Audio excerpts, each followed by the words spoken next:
उमेर बाल्यकालदेखिको मिल्ने साथी हाम्रो मित्रता अरू सम्बन्ध भन्दा माथि हामी सहर घुम्न जान्थ्यौँ राति राति भागी भागी घरमा आमा बुवालाई ढाँटी मन र मान तयार एकअर्काको लागि सधैँ सँगै बस्थ्यौँ स्कुल पढ्दा हामी दुबई नजाने यदि एउटा बिरामी चाहिँ पनि बाँड्ने हाम्रो राम्रो थियो बानी उसले एक दिन चुरो सल्काइ सोधे ओए खाने मैले पनि ताने तँको छैन मानी दिन बित्दै गयो अनि लाग्यो त्यसको बानी बिस्तारै कुलतमा फसियो जानी नजानी गाजा अनि गोटी सम्मान र पानी यो पछि त्यो पछि त्यो दामी छ्यापमा गई दिन पनि राम्रो नलाग्ने त्यसपछि फेरि कहिले उस्तै रहेन हामी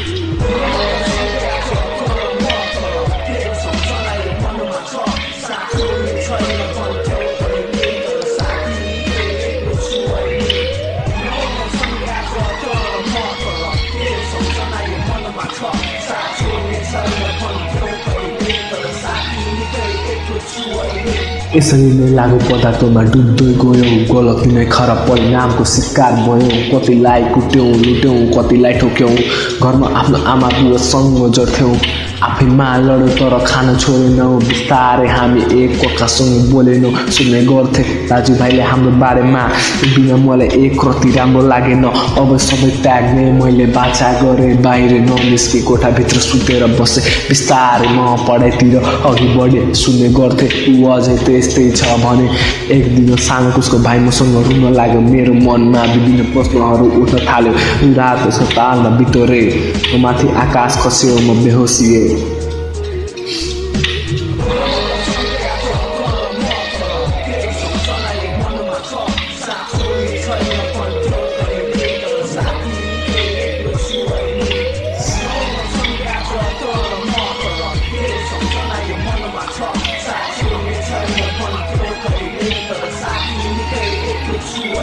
विभिन्न प्रश्नहरूको उत्तर खोज्छु म if you never storied out check it सोध्छु म सायद हाम्रो दोस्ती पनि एउटा मिसाल हुन्थ्यो तेरो मेरो साथ हाम्रो मनोबल विशाल हुन्थ्यो हार पनि जित पनि हार हुन्थ्यो गरव्यवहार हुन्थ्यो सम्पन्न सुखी परिवार हुन्थ्यो सुख दुःखमा सँगै रुइन्थ्यो गाइन्थ्यो तर म दाजुभाइ त्यसरी बाँचिन्थ्यो के लानु छ जिन्दगी दुई दिनको नासो चारै गइस् तर एक दिन म पनि आउँछु चाहन्छ सुन्दर संसारको बादल पारीको जित्नुभन्दा ठुलो कुरो हिम्मत नहार्नु हो त्यसैले लड्दैछु सङ्घर्ष गर्दैछु त कस्तो छ साथी म सन्चै छु तेरो याद आयो अनि तँलाई सम्झेर बस्दैछु हामी फेरि भेट्छौँ भन्ने दिन गर्दैछु